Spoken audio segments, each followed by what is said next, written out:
muina kwaba the bank executive native for nani ni kokwohwe eye ndisi akache na eyi na beka ya bibia etwem kakra eye excellence John Dramani Mahama ahye yebo eka senti no ba eye anti LGBT bi oni hu sensem no oba etifo abetwem amayen eye no kwa afesu Sam George ene eye ndisi force of upon yi nsema etifo kafa eye anti LGBT hu no mo ba abesense ho kranta na bibia man native na asundwe tu sa abaye Ghana Mindia.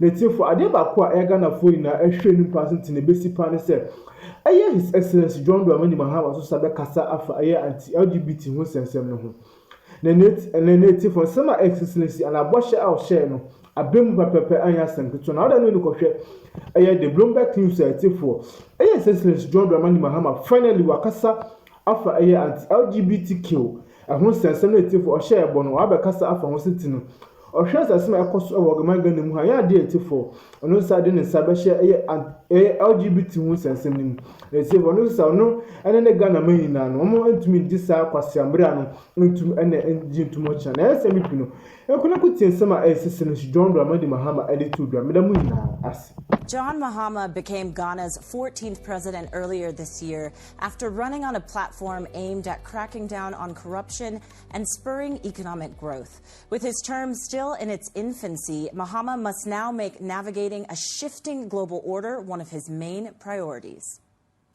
Well, I think that the world order that came in place after the Second World War has been beneficial to all parties. America has benefited, America has prospered from that world order.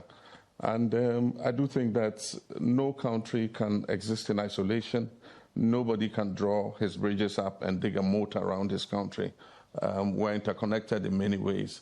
America has the right to recalibrate and freeze its international assistance to other countries. But there's always a blowback.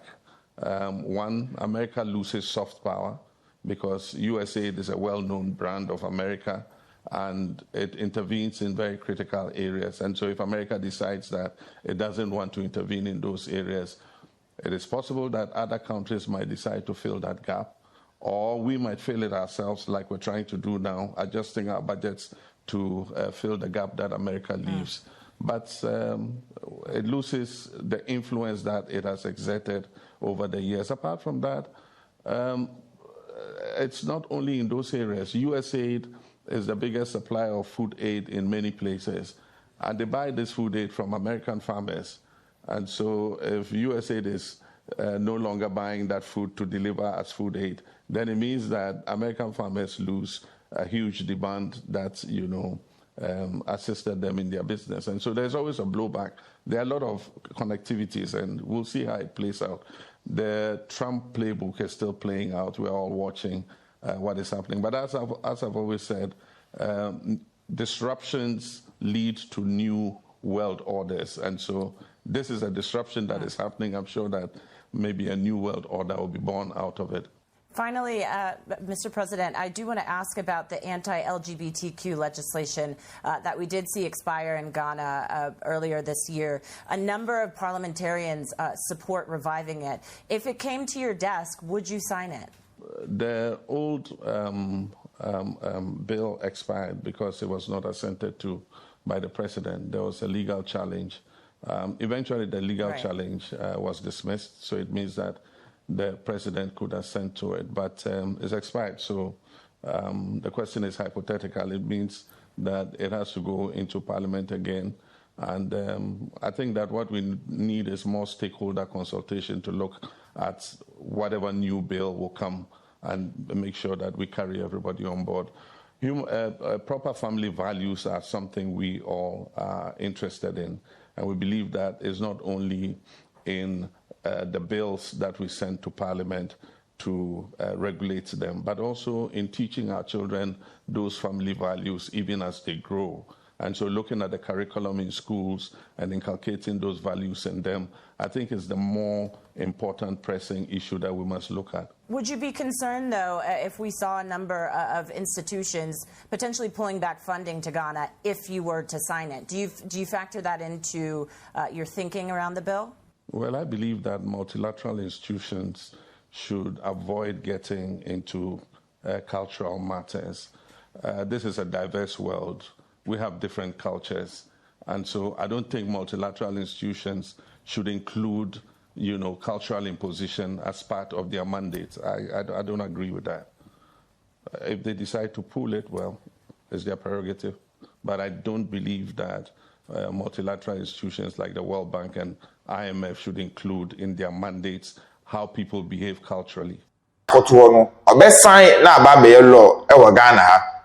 Na ya to aba dia ma John Dramani Mahama abosumi mienu ni akire nie ye nyante ho asem bia se John Dramani Mahama asan sa be ono anase onyansan e ka me akoye se LGBTQ ho asem kra no ye nka ho asem e wo man ni mu biem obia ayi nani afiri so a ayete se de LGBTQ no afiri o man ni mu na so loki amanfo egusu ye na so obia enka ho asem bio nti amanfo bi kiremu ase say de double standards na MDC amanyuku no pese omu create e wo man ni mu anase den because say ye NPP na wo so a ene asem no ye beka ni different na so say NDC ba de a ene asem no eno so ye wo hawa ye de beka no na Sam George na amanfo bi abapiri na omubusa ne say Honorable Sam George, LGBTQ bill ya Ghana for and as parliamentarians mokotna say use more than months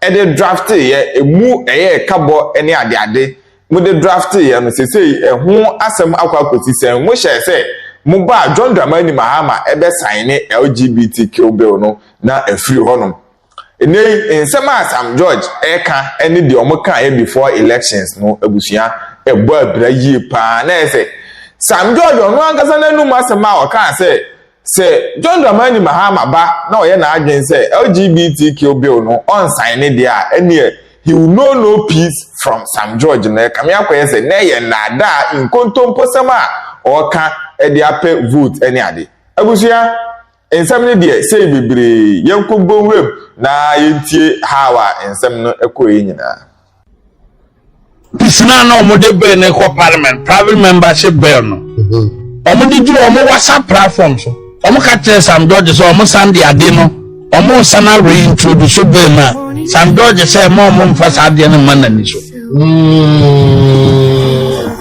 Bobo from man say kwa waye di ye say sa bill no no enti WhatsApp platform ko wo free so ye say pisina omo introduce private member bill no for LGBT one gay bill no Sam George free platform no so yeah tell them kakwa wo